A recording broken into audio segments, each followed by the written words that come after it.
Resuelto en el CAL la devolución por 5 votos contra 2 del proyecto de ley creando oportunidades enviado por el presidente de la República. Hemos invitado al asambleísta de UNES, Marcelo Holguín, para conversar sobre esto y sobre las implicaciones que tiene no solamente esta decisión, sino el probable envío de un segundo proyecto. Marcela, muy buen día, ¿cómo estás tú? Qué gusto tenerte. Hola, Fernando, qué gusto verte a los años. Sí, a los muchos años compartiendo una madrugada. Así es, exactamente. Y veo que sigues en las madrugadas, ¿te ha gustado? No necesariamente, y tú lo sabes, pero aquí estamos todavía. Está bien, te felicito, qué gusto verte. Bien, Marcela, a ver, un poco cómo cambia el panorama la resolución del CAL, ¿qué tienen ustedes previsto? Bueno, básicamente creo que hay que sacar algunas grandes lecciones de lo que ocurrió ayer con la decisión del Consejo de Administración Legislativa. Primero, decirle al gobierno y a la ciudadanía que respetar la ley no significa de ninguna manera obstruccionismo.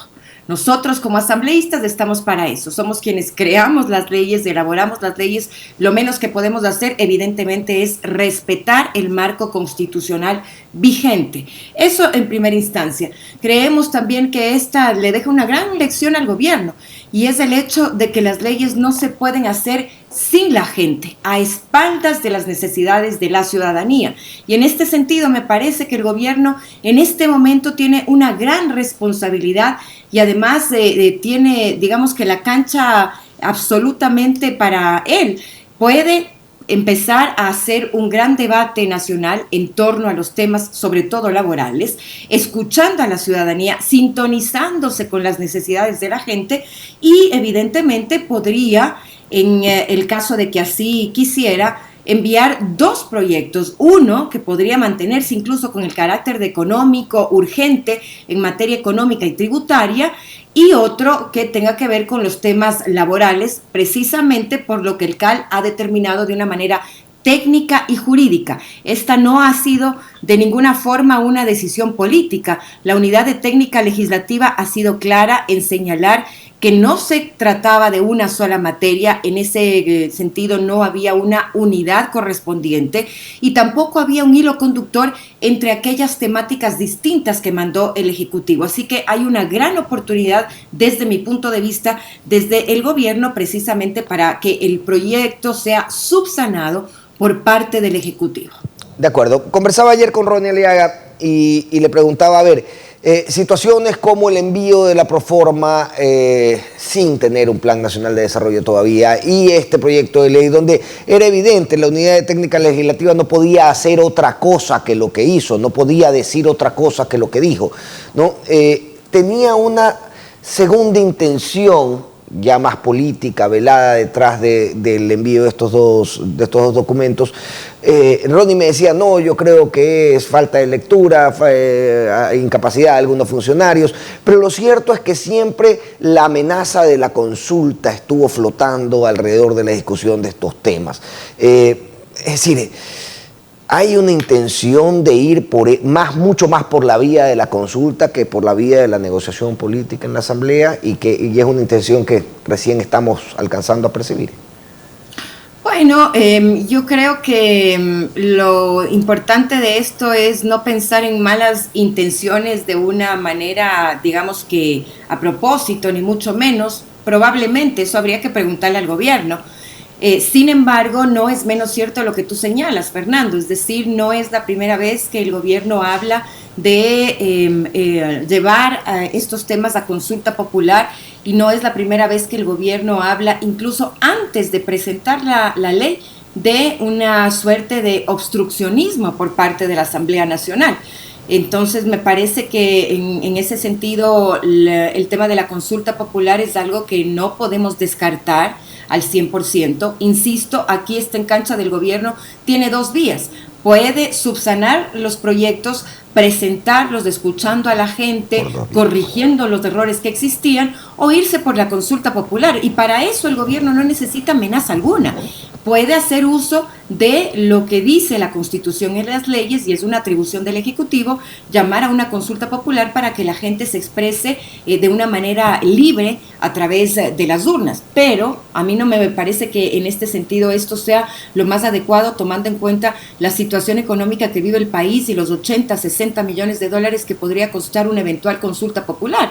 Subsane los errores, envíe nuevamente a la Asamblea, y yo le aseguro al Ejecutivo de que nosotros vamos a tratar el tema con absoluta responsabilidad. Pero en el caso de este primer proyecto que ha sido devuelto al Ejecutivo, no negado, ojo, devuelto al Ejecutivo, es únicamente con la intención de que pueda observar esos errores y presentar algo que pueda ser tratado por la Asamblea. Que, como decías, podría ir en dos proyectos separados, cada uno, digamos, tratando como económico urgente uno y sometiendo pues a los plazos regulares de la Asamblea el otro. Ahora, más allá de la oportunidad que se tiene de sentarse nuevamente a socializar, acercarse a las organizaciones sociales, el riesgo del que se ha hablado de una afectación al trabajador en general subsiste. El riesgo es inminente, Fernando, y es una preocupación latente de la ciudadanía. Yo creo que esto también le ha servido mucho al gobierno para precisamente utilizar este termómetro de la ciudadanía y darse cuenta de la insatisfacción que existió a lo largo de esta semana en torno a la propuesta, sobre todo laboral, presentada por el gobierno. ¿Qué es lo que necesita en este momento la gente? La gente necesita, entre otras cosas, un pan para llevarse a la mesa. ¿Está dispuesto a mirar ese termómetro, Marce?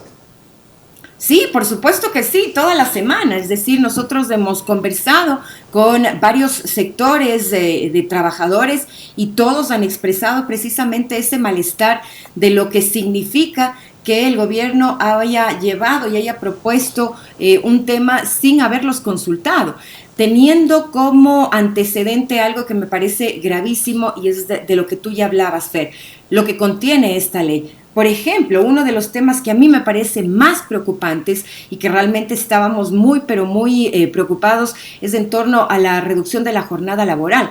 Recordarás que en la propuesta se hablaba de que sería de un 50% de reducción, lo que significa un 50% menos del sueldo de los trabajadores y una aportación menor al Instituto Ecuatoriano de Seguridad Social. Primero, si tanto les preocupa el bienestar del IES, entonces con esto lo que estaban haciendo es poner más en jaque mate al Instituto Ecuatoriano de Seguridad Social, que según el gobierno viene advirtiendo que ya no tiene plata desde hace tiempo atrás.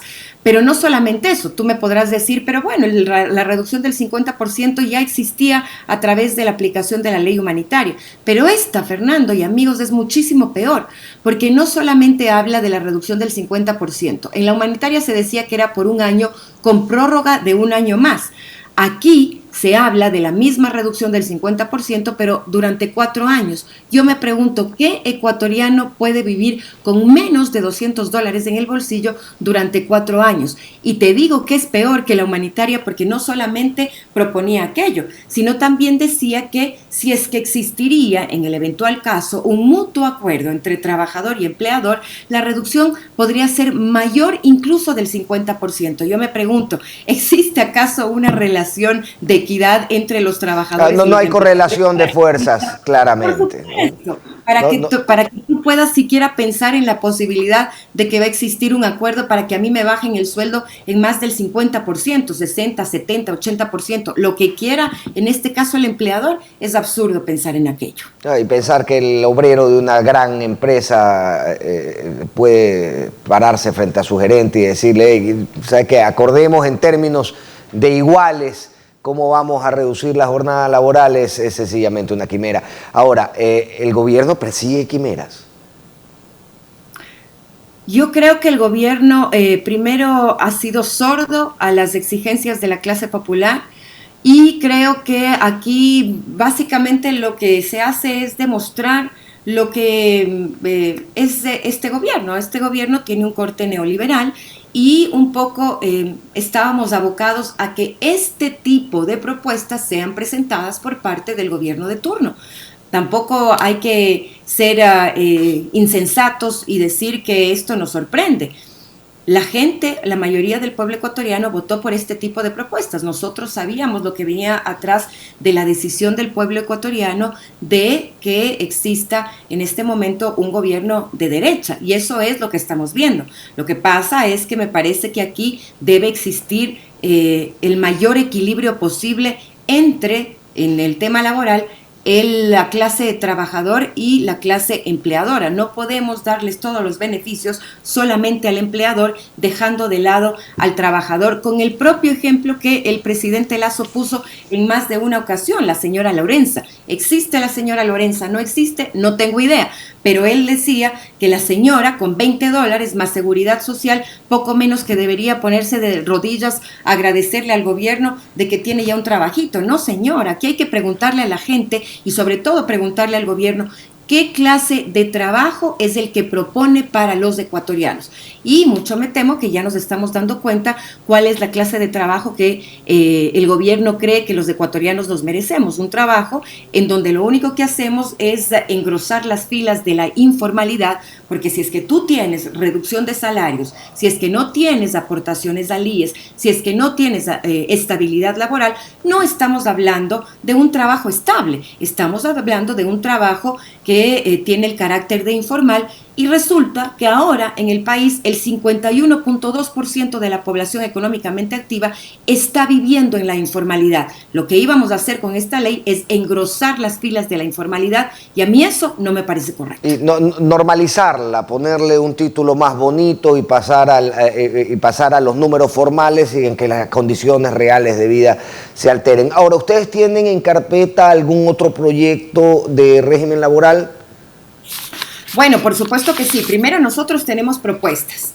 ¿Por qué razón? Porque hemos dicho insistentemente y desde el inicio, cuando el gobierno ganó, y esa fue la decisión popular que por supuesto nosotros respetamos desde el primer momento, dijimos que no íbamos a hacer una oposición obstruccionista, que íbamos a hacer una oposición de propuestas, una oposición responsable frente a las decisiones del gobierno, pero también frente a las inquietudes y necesidades de la ciudadanía. Y en ese sentido, nosotros tenemos por supuesto un sinnúmero de propuestas que en el caso de que el CAL habría calificado ese proyecto, las íbamos a poner sobre el debate y sobre la mesa de discusión, y que lo vamos a hacer. En materia laboral, que es básicamente lo que a mí me corresponde, nosotros la semana pasada ya presentamos incluso un proyecto de ley para fortalecer el trabajo autónomo y semiautónomo en miras de que estos trabajadores, que insisto, son más del 51% de la población, puedan paulatinamente ir hacia una economía formal.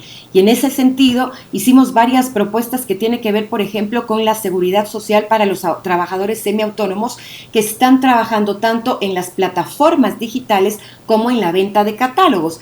Esto no es nuevo, Fernando. Nosotros no nos hemos inventado, ni mucho menos. En la Unión Europea incluso este tema se ha llevado ya a tribunales. En los Países Bajos, en Pero acá parece que recién nos acordamos de ellos, ¿eh? Exactamente. Entonces, esto es importante porque, entre otras cosas, la pandemia nos ha demostrado que a través de las plataformas digitales hay una gran oportunidad laboral, pero esta oportunidad laboral tiene que, evidentemente, recibir para los trabajadores una estabilidad. Hemos hablado también de la necesidad, por ejemplo, de que exista un registro único que sea elaborado en corresponsabilidad entre los GATS y el gobierno central, para primero saber cuántos trabajadores autónomos son, de qué tipo, en dónde están, qué necesidades tienen, y conforme a aquello ir elaborando una política pública que les permita precisamente salir de esa informalidad. Imagínate lo que ha pasado después de 1 año, 6 meses de pandemia. Muchas personas que tenían un empleo formal lo perdieron, entre otras cosas por la mala aplicación de esta mal llamada ley humanitaria. Entonces significa que la fila de la informalidad engrosó. Lo que debemos hacer es precisamente crear políticas públicas para evitar que esto avance, darles todas las facilidades, entre otras cosas de estabilidad, para que estas personas puedan surgir y evidentemente tener una estabilidad laboral que les permita subsistir y vivir con dignidad. Eso es lo más importante. Esa debería ser además la consigna de la Asamblea. Marcela, sabemos que tienes otra entrevista y que tenemos que dejarte ir.